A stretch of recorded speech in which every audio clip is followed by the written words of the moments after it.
sändningen med anledning av situationen i centrala Stockholm. Här vid Slussen håller polisen just nu på att spärra av området. Il y a pas mal de soucis dans The Unsinkable, à commencer par un récit qui aurait gagné à être nettement plus resserré. Il n'empêche que ce film catastrophe suédois, matinée de récits de body snatchers et de drame familial, est une œuvre atypique qui mérite tout votre amour.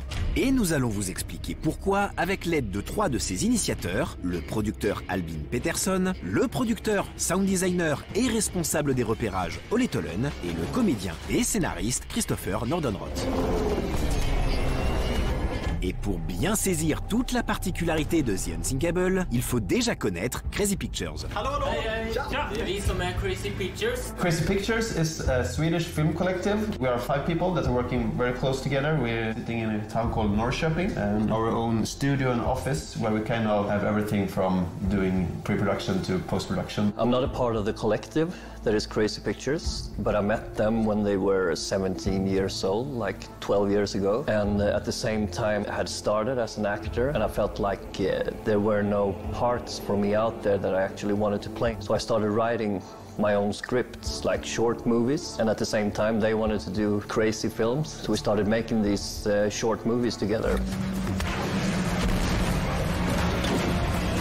Since we were small boys, we always wanted to do this feature film. That's like the goal. I think it was like 8 years ago we kind of came up with the idea for the unthinkable, so it's been a long journey. Sverige har natten till idag höjt sin beredskap till högsta med omedelbar risk för krig. Ce premier long métrage, The Unsinkable, va jouer habilement sur certaines particularités endémiques de la Suède. Jag tror att någon nojar lite för att IS och typ Al-Qaida ska dundra in här och kräva jihad på det svenska eldet. We sat down on our office and we heard this warning alarm in the air. I don't know if you have it in France as well, this test alarm. And we start to talk about that. It's kind of weird that no one has done a movie in Sweden that takes place when the alarm goes off and it's not a test. Our country, Sweden, is very safe and we have not been in war for, I think it's like 300 years. So that was kind of the first thing. We wanted to be very true to the characters and follow the little persons and their struggles. There is a lot of big things happening in the movie, but you always see them from the characters' point of view.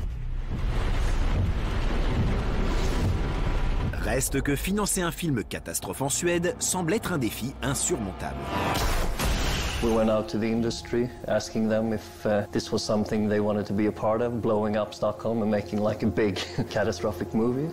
And they said that was impossible. So we went out to our audience because of our short films on YouTube, we have followers, and said we were going to do this, and we released a pilot for the film. For the first 24 hours we got 300,000 Swedish crowns, and when the campaign ended we had 800,000 Swedish crowns. That's just a kind of small part of the budget, but when we got the audience, we could go to the industry and say, hey, people want to see this film. So that was the first money and that was the most important money.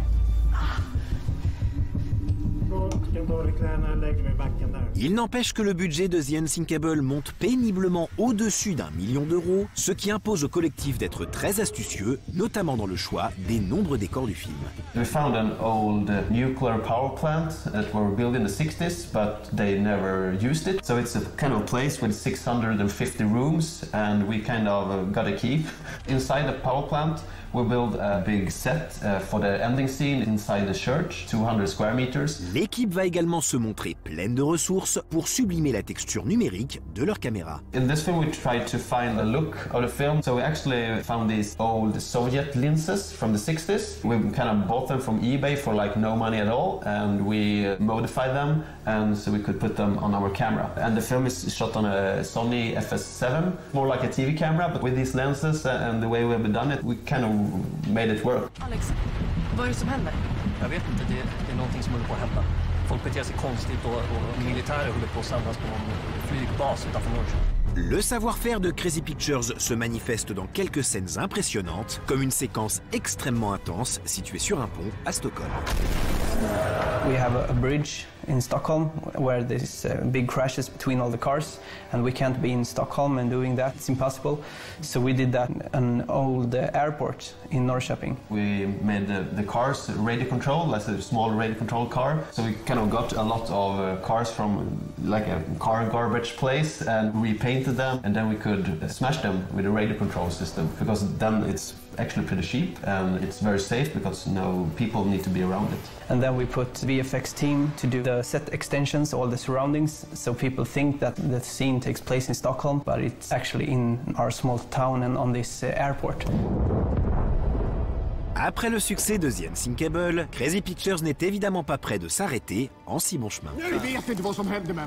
We're such good friends and we love making movies together, so we got a few projects in line now. We really want to keep on doing this kind of movies, high concept, spectacular things. We're actually developing a film right now, so it's a bit of a secret right now, but in the near future we hope that we can say more. Hur många är de? 2 helikoptrar. Din tjej, fick hon tag på hjälp? Nej. Så vad är planen? Det finns ingen plan.